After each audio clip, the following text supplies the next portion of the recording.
tossers have thrown it out the door with their behaviour this week. They should be ashamed of themselves. They should absolutely look at themselves in the mirror and wonder what the have they been doing.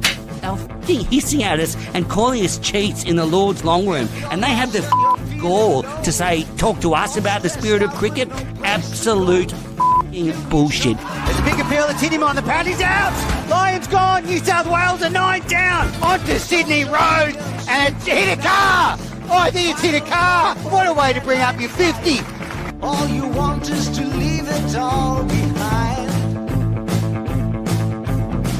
Now there is a simple remedy to stay fit for all eternity.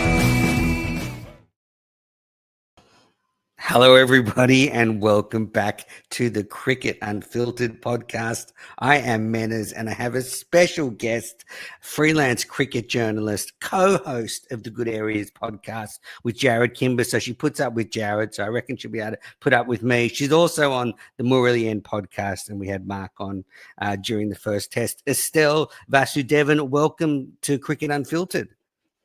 Thanks so much for having me, Menners. It's so great to have you. I've obviously been listening to you with Jared and on the Murali for a while now, and what a perfect opportunity to get you on. You're coming to us from Colombo, so you're at the first test match. Did you have a good time?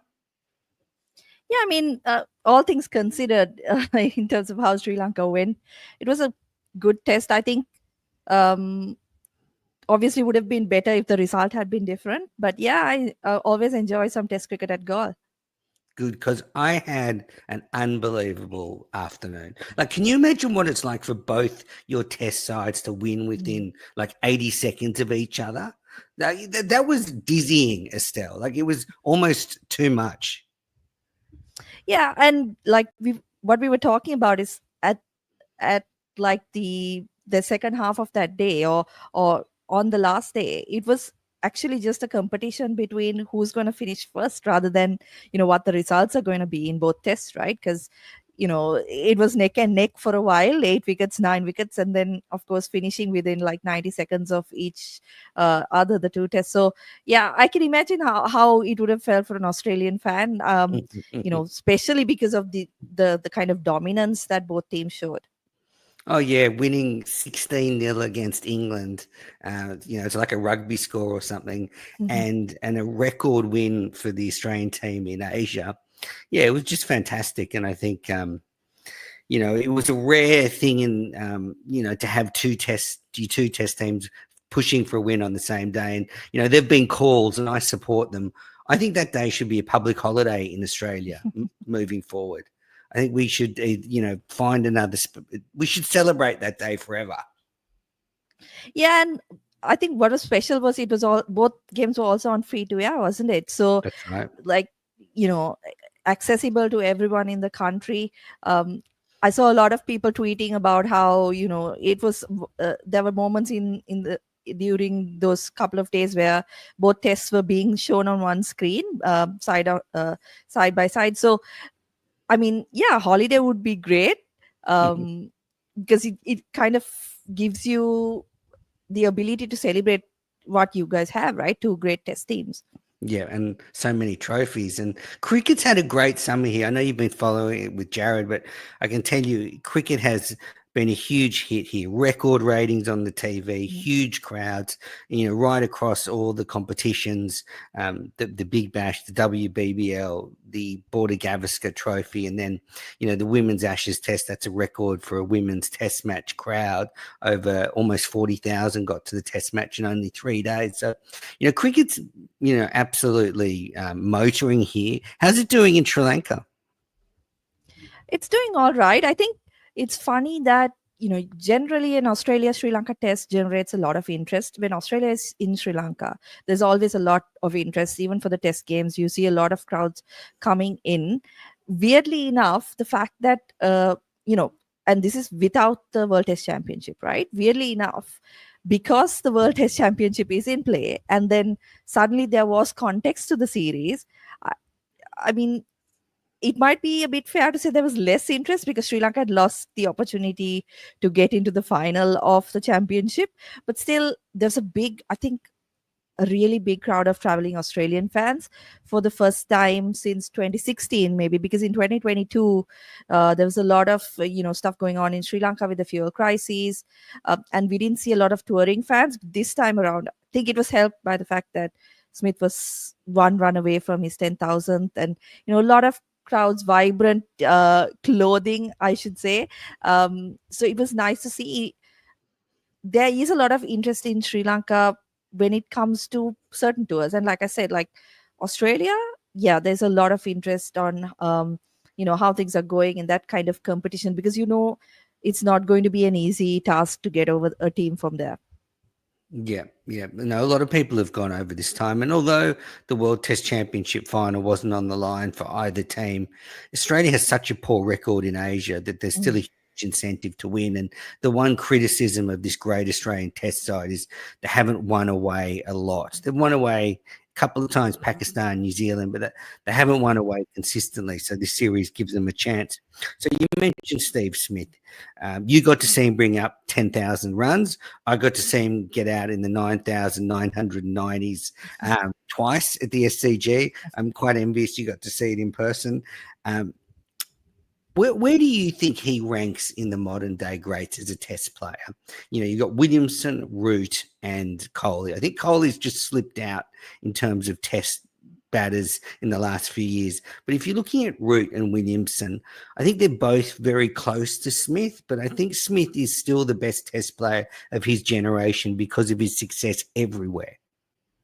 Yeah, I think I would tend to agree with you in that he has proven time and again that he's capable of making runs all over the world against, all the best attacks, right? And I think, it's not their fault, but if you look at Joe Root or Kane Williamson, yep, that really hasn't always been the case. Williamson, I should say, he's on the back foot anyway because they don't play as many tests as Australia or England, right? Yep. So the opportunities for Smith and Root are always a lot better. But Smith, I think, like you said, the fact that he's made runs all over the world and he's done it against different attacks who've kind of been good, like the different peaking attacks as well. I would say he's probably the best in that. If you look at those Fab Four, he's certainly at the top. And what do you think of him personally, just watching him bat? I'm a bit biased. I just love watching him bat. I think he's a genius. But, what do you think? Actually, more than him batting, I felt like just on the field, he feels like someone who is thinking every ball, and like that intensity is very visible from him. I'm sure you can see it when he's batting as well, but particularly because he was captaining in this series, like you could see like so precise with his field placings, and more often than not they came off, right? Like even the kind of unconventional stuff where you have a fielder who's not at the boundary but not in the ring, those kinds of placings succeeded more often than not. So I feel like he's a genius is the right word, because he's always thinking and he's always in the game. And having watched him over the last decade or so, he's like a cricket nuffy, right? He is obsessed with cricket, and you can see that in the field. He's always thinking, he's always making little adjustments to how things should go. And on his 10,000th run, obviously it was a single and he would have been keen to get off strike. The very next ball, or a couple of deliveries later, he gave a chance, right? And it felt like from that moment, that was the only kind of lapse he had during the entire test, whether it was with the bat or in the field, where kind of maybe his mind was not exactly where it should have been. But from that point, he's so switched on all the time. Yeah, well, he actually did say that this record did get in his head a little bit, the 10,000 test runs.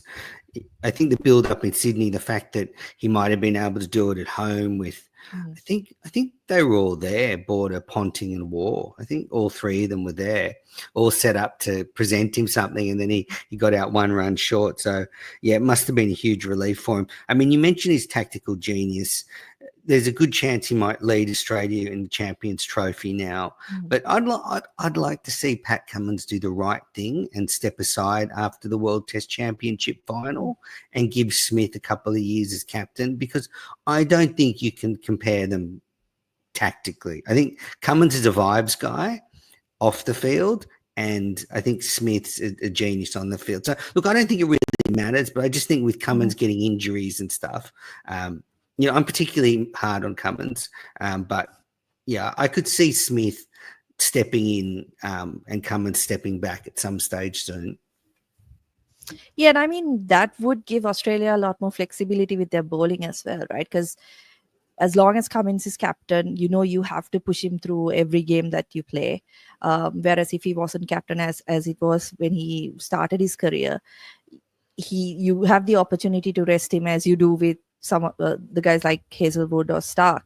I think they both bring different things to the table. Smith, as you said, and as we saw during this test, like such a intense kind of guy who is 100% in the game, and he thinks so much about little things that matter. I think as a leader, Cummins is a really good leader in how he brings people together, and the face he presents to the world as well. So they kind of bring different things to the table. Yeah, it's interesting actually, the contrast, and this is what really, to me, underlines how far Smith has come. When he toured Sri Lanka as captain in 2016, he lost his shit. Australia started to play badly, and he was getting very frustrated. He was remonstrating on the field. He was way too emotional. He was kicking the ground at first slip. I don't know if you remember, but this time as skipper, obviously they had 600 runs on the board, but you can tell he's a lot more mature. He's a lot calmer, and he's really come a long way as a leader. Yeah, and I guess there's no pressure, no real pressure on him right now, right? Like the series, it doesn't really matter in the context of the World Test Championship. He knows that when Cummins returns, at least in the foreseeable future, he's or unless going if I'm given George Bailey's job. Yeah, unless something like that happens, he knows that the captaincy is going to go back to Cummins. So, it's kind of like a win-win for him, right? He can try what he wants. He can do what he wants in this series. Particularly now, the second test, I'd be interested to see how he does things, because the trophy is retained. But yeah, it'll be interesting to see how things go in the next couple of years, because obviously there was chat whether he's past his prime, but he's made runs here.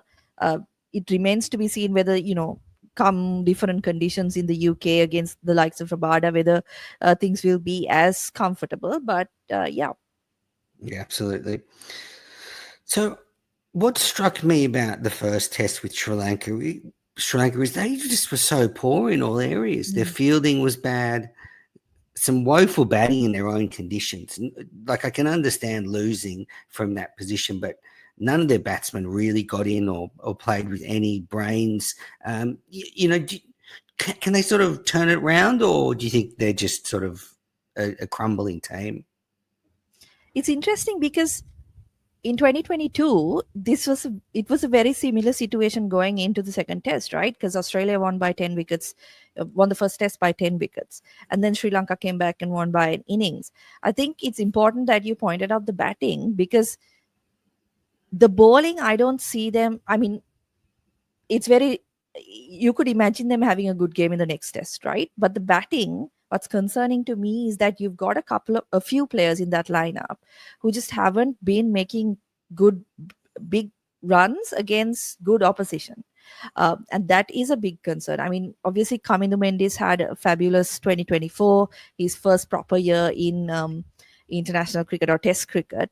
Pathum Nissanka has been promising at the top of the order, might come back for the second game. But if you look at the senior players, the likes of Dimuth Karunaratne, Angelo Matthews, they haven't really got big runs. The kind of innings that they've been known for in the past, they haven't really been getting those together in the last couple of years against good opposition. Like, I think Dimuth Karunaratne's last test run was against Ireland in 2023. So that will be the big concern, whether they can put runs on the board. I think the toss also plays a bit of a role in Gaul, because you see kind of the turn and bounce coming into play on day 3 and 4, as you would expect in any subcontinental type of pitch. So that will be the big concern for me. The batting, can they come back? And if they come back, who's going to stand up? I would actually not be looking at the two I mentioned. I would be looking at someone like Dinesh Chandimal, Kamindu Mendis to make runs, because they are the ones who've been consistent over the last year or year and a half. Yeah, Dananjay De Silva's shot in the first innings was very bad from the captain. What message does that give to the rest of the team? But you're right about the bowling. I mean, Sri Lanka created enough chances in the Yep. first few hours on day one. They could have had Kawaj ahead, Smith all pretty early. And then you never know. It's a different game. You get into the Yep. middle order while the bowlers are still fresh. So, yeah, they definitely had their moments. I was really impressed by Josh Inglis's test debut. I've been pushing him for him for ages. That was a superb innings. That to come out, hit a 4 first ball, and then hit a 90 ball 100. You must have been impressed. Yeah, and he's made all. I think he's made all 3 of his debuts against Sri Lanka, so probably a bit comfortable with the Sri Lankan attack as well. But no, I thought he was very, very impressive in that the kind of intent he showed right from the start. Right, he wasn't. It's very easy in that position, particularly because Australia had got on to such a great start. It would have been easy for him to just kind of try to settle in, you know, try to play a bit conservatively so that he can ensure that he gets a long go in the middle. But he took on the bowlers. He played, as we know, he's a good player of spin, and he showed that with the way he went about things on that first day. I think it definitely helped that they got on to such a great start, and the tempo was so high. But yeah, he played really well. You could see why the Australian selectors made, some would say, an unpopular decision in dropping Sam Oh, Constas yeah. to ensure that Head goes up the order and English debut. So yeah, I think he justified the decision because of the way he handled the spin bowlers. Yeah, I was listening to some other podcasts. My good friend Ed Cowan does a podcast for the ABC, and he's still upset about the Constas decision. And it's good I'm not the only one. I thought I was the only stubborn prick going around, but there are other people still upset, even though Kawaja scored 200 and Inglis scored 100. But with Inglis, I really like Alex Carey. He's a great player. But in my estimation, I think Inglis's batting has a higher ceiling. Like, I think he could turn test matches sort of the way Adam Gilchrist used to. He's the sort of player that could score 10, 15 test hundreds at 6 or 7. So I wonder what sort of pressure is going to be on Alex Carey on the next couple of years with Inglis breathing down his neck. And Carey's been superb, but if I was picking a test side for my life, I would pick Inglis as the keeper and not Carey.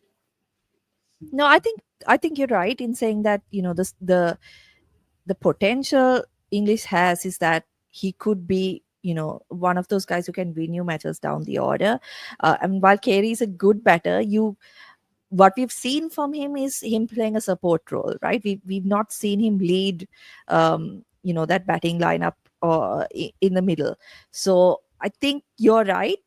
And Australia's shown, Thank you. even with the decisions with Constas and McSweeney, that they are willing to make quick changes and adjust the team to suit the conditions they're playing. Just on those 2 omissions, I think as long as the communication to the player is there, where you are explaining to them why they're not in the team and what the team is kind of looking for, I think it's almost okay. Because if you look at Constas, I don't think he was ever in the plans for Sri Lanka until he played the way he played against that Indian bowling lineup, right? I think it was always in the works that Head would open, and they would fit someone in else in the middle order. But then he played that knock against Bumrah, and the way he took on Bumrah kind of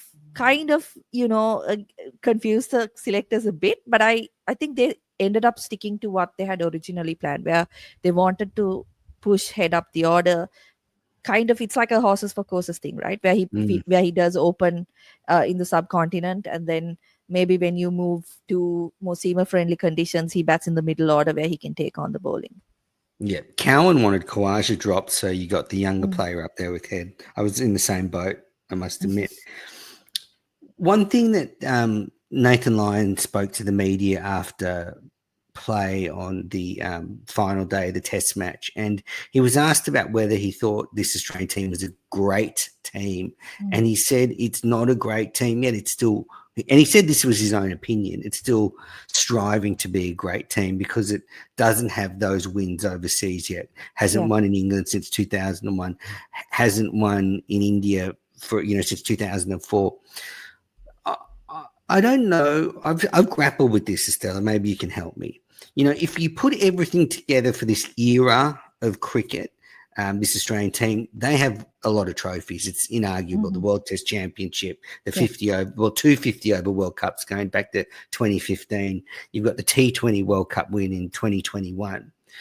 But it still feels like this Test side hasn't quite sort of broken through to be a great team yet. But maybe I'm wrong. Yeah, I think there are a few holes. I think the batting is probably the thing that has some people concerned, in that, you know, is Smith past his prime? Is, I think Khawaja certainly is.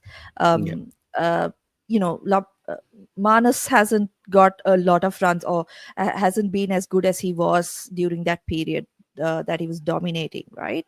So there are a few concerns with the batting, I feel. And if you look at team as a whole right now, is that, there's going to have to be a big transition pretty soon, because Mm. you've got an aging bowling attack, and you've got a couple of batters as well who you need to move on from in the near future. I think that's the big uh, kind of roadblock in calling them a great team right now. um, but I mean, they've found ways to win, right? And they've found ways to beat the best teams in the world. And I think that's, if you look at globally, the batting issues are prevalent in every team. Like, I can't think of a single Yeah. test playing nation right now that you can say has a really great batting lineup. India is struggling with their veterans. England is hit or miss. If Joe Root doesn't make runs, then they're in trouble. New Zealand is similar with the likes of Kane Williamson. So it's, you feel like there's kind of an end of an era in international cricket coming, maybe after this cycle. Yeah. Yeah. It's an era of winners for this Australian side, Mm. but I wouldn't say like dominant in the Yeah. way some great teams have been in the Mm. past. Australia, the West Indies.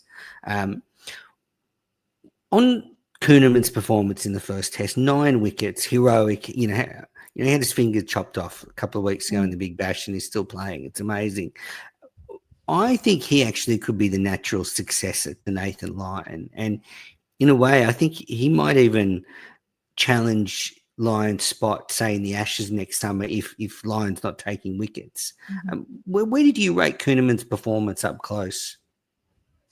I think one of the biggest kind of conversations during this test was the speed in which the spinners were bowling. And naturally, I feel like the Australian spinners are quite quick, right? They're bowling the high 80s, whereas Sri Lanka's spinners are in the low 80s. I think that the fact that the pitch was allowing a bowler bowling quickly to get some purchase and get some bounce certainly helps a player like Matt Kuhneman.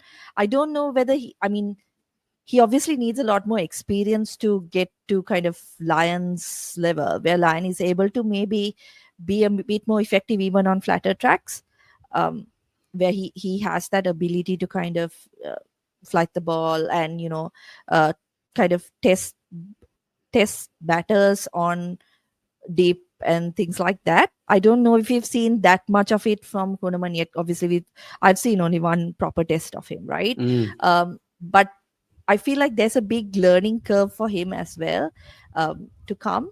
I wonder. It's interesting because we've seen so many spinners come after Nathan Lyon, and you know kind of been earmarked as, okay, this is the next guy, but they haven't really been able to take that place. So I wonder if that has something to do with, you said he was injured at the Big Bash, whether the fact that he does play a lot of limited overs cricket, at least domestically, whether that has an impact. I think he debuted against Sri Lanka at the last tour in an ODI, if I'm not mistaken. So, Mm. that if it feels like his style is more naturally suited to limited overs cricket. He's playing quite good cricket for Tasmania in the Mm. Sheffield Shield this season. So, yeah, I think he just might be a point of difference in the Mhm. future. England, a lot of teams they've seen a lot of Nathan Lyon, and Yeah. he does bring a lot of stability, and he'll hold up an end, but he just might have that bit of variety. All right, Estelle, now I would like to talk about the second test match. Mhm. As you said, last time Sri Lanka were in this position, they thrashed Australia. Chandimal made a double hundred and they levelled the series 1-1. I hear they're going to be using a fresh wicket, that they don't ever use the same wicket twice Mhm. in a row in Sri Lanka, and they're preparing a fresh wicket. So we could see something radically different, couldn't we? We could, because one thing that I think affected the preparation of the pitch in the last game was the fact that it was extremely gloomy, and so there wasn't really an opportunity for the pitch to dry out, except on after after the end of play on day 3, it was very sunny. But before that, even the days preceding the test, it was very gloomy. I think the air quality was quite bad in Gaul. So there wasn't an opportunity to, I think, dry it out as much as the curators would have wanted. So they did use UV lights and fans on the pitch prior to the game. I think the weather right now is a lot.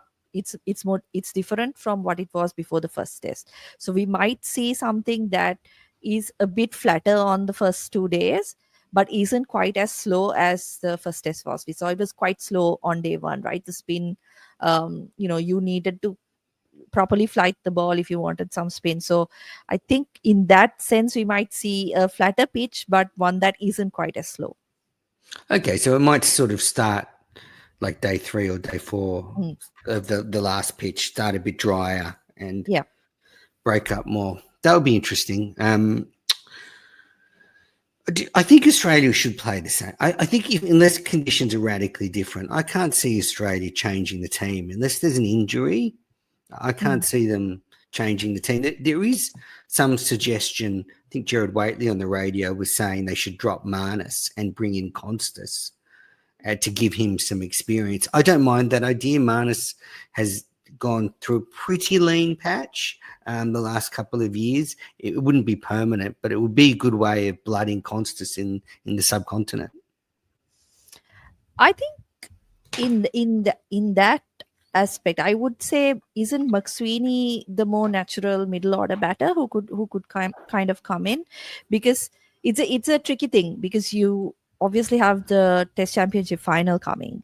So do you give Manas an opportunity to get back into form and get some runs under his belt, or are you already looking at your next tour to the subcontinent? So that will be kind of the question. I actually think, wouldn't it be a good idea to maybe give Mitchell Stark a rest? I'm sure he wouldn't like it because he's been so fabulous in Sri Lanka, but because he's had back-to-back tests, and he'll play in the Champions Trophy and then head to the WTC final. So maybe that's an option they can look at, to give Boland a shot as a lone seamer.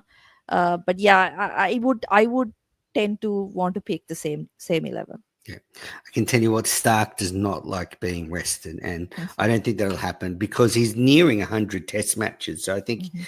he wants to play 100 Tests. Um, yeah, I don't think Australia will change the team. I wouldn't mind seeing Constas play at 3. So I know Mhm.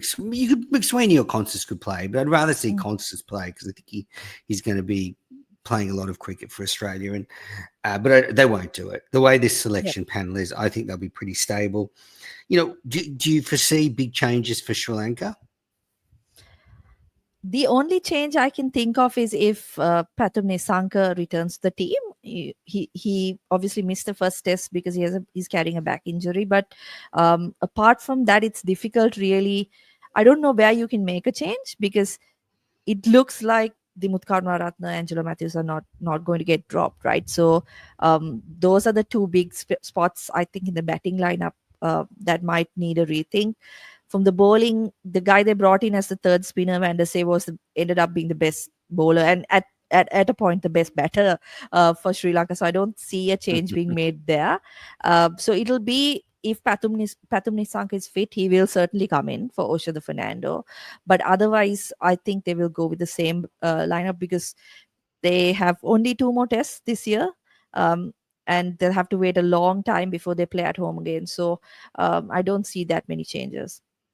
Wow, only 2 more tests this year. That's not good. Um, do you think they can bounce back? Do you think they can level the series, or do you think there's this team's not capable? I think they can level the series. I think the bowling is certainly capable, as you mentioned, right? Like, if all the opportunities, or at least half of the opportunities, had gone their way in that first session of play, we might be looking at a completely different kind of first test. So the ability in the bowling attack is there. They'll just need someone to step up with the bat and make some runs, because if you can have like a Chandimal or Kamindu Mendis get a big ton, that'll go a long way in, providing a good first innings total. Like I said, I think the toss is important. I think whoever bats first has a bit of an advantage, and Sri Lanka would definitely want to bat first. But just looking at how Sri Lanka went in the last series as well, a heavy defeat in the first game, came back strong in the second, I think they're certainly capable of doing it. Yeah, yeah, absolutely. Because when you're facing 650 on the board, it can certainly scramble the brain, and we saw that with the batters. I'd love to see Australia win their first series in Sri Lanka since 2011. I think was the last time they won Yep. in Sri Lanka. So it's been a long, long time, almost 14 years since a win over there. But yeah, I'm really looking forward to the second test. So will you be there? Are you heading up or down to Galle? Is it where from you? Yeah, it's south, so I'll be heading down the day before the test, and catch the entire one. How are the Australian journalists behaving themselves over there? Are they being bothersome as usual? No, they're all great. A lot of banter inside the press box, but very friendly, very nice. Yeah. Barrett walking around with all these colourful clothes. Oh yeah, of course. I mean, we've experienced him before, so we're used to it. Good stuff. Well, Estelle, thank you so much for joining me on Cricket Unfiltered. I've loved listening to you. So, where can the listeners keep up with all your work? Yeah, so I write for Jared Kimber, so you can check goodareas.co, his website, for the written content, and of course the YouTube channels as well, and a pod about Sri Lanka cricket with the Murali pod on YouTube. That's great. I've been on the Murali pod. I'm going to come back on and cause more trouble. And I was obviously joking at the top of the show about Jared. I love Jared. He's been on the show a few times. Really enjoy his work. Miss him, now that he's living in London. We don't get to see him much here. But Estelle, thanks for joining me. Enjoy the second test match. I hope Sri Lanka perform better for your sake. And we'll catch up soon. Thanks so much for having me.